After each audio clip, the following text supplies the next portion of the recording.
기본적으로 인사 업무가 대통령실에서 운영돼 왔고요. 근데 민정수석실을 폐지한다는 결단에 의해서 그 업무를 수행할 곳이 사실상 굉장히 없어진 면이 있습니다. 그래서 제 생각에는 그것을 대행하고 그리고 이번에 바뀌는 김에 조금 더 객관적으로 투명하게 할 수 있는 길을 선택하신 거 아닌가 생각하는데요.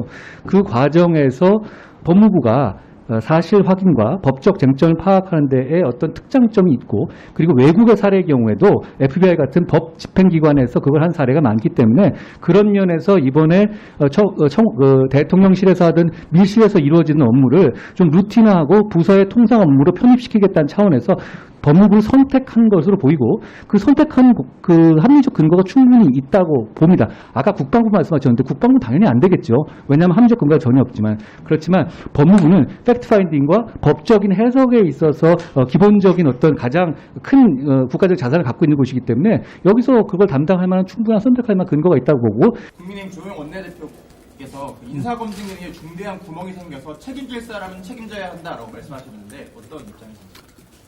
어제 제가 잠깐 말씀드렸다시피 제도적으로 인사검증이 이제 지금 여러 단계가 있는데 여러 단계에서 그 학폭 이슈가 걸러지지 못했던 것 같고요.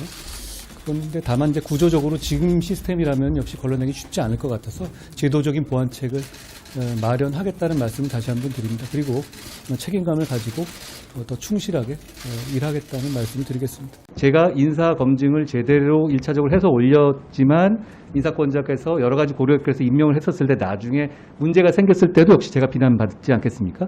여기서 제가 인사를 추천하는 것도 아니고 그리고 인사가 이 사람이 안 되다고 꽃표를 칠 수 있는 권한이 있는 것도 아닙니다. 그렇다면 이 부분이 저한테는 이게 그러니까 물론 저는 공직자이니까 임무가 부여되고 그게 합리적인 임무라면 최선을 다하겠다는 자세로 지금 임하고 있고 우리 박형현 단장도 마찬가지입니다만 이것이 어떻게 보면 저 입장에서는 짐과 책무에 가깝지 어떤 면에서 권한이나 권력이 된다는지에 대해서는 좀 이해하기 어렵습니다.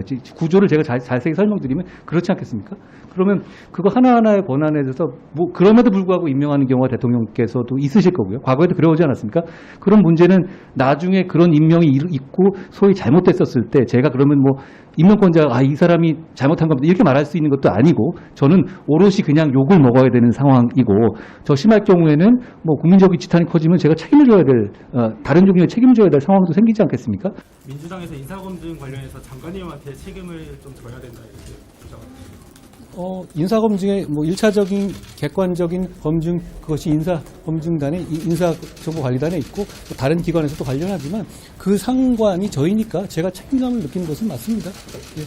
책임감을 느끼신다는 것은 따져보고 책임질 일이 있으면 책임질 수도 있다 이렇게 해석이 되죠.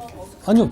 제가 말씀드린 것처럼 이게 구조적으로 이게 파악하기 어려운 부분이었던 건 맞는 것 같아요. 그러니까 지금 같은 시스템이라면 이런 일은 반복될 것 같아요. 그렇지만 뭐 결과적으로 제가 관장하고 있는 기관에서 있었던 것이고 국민들께서 여기에 대해서 우려를 많이 하시니까 당연히 거기에 대해서 제가 뭐 정부적인 책임감을 느껴야 되는 것 아니겠습니까?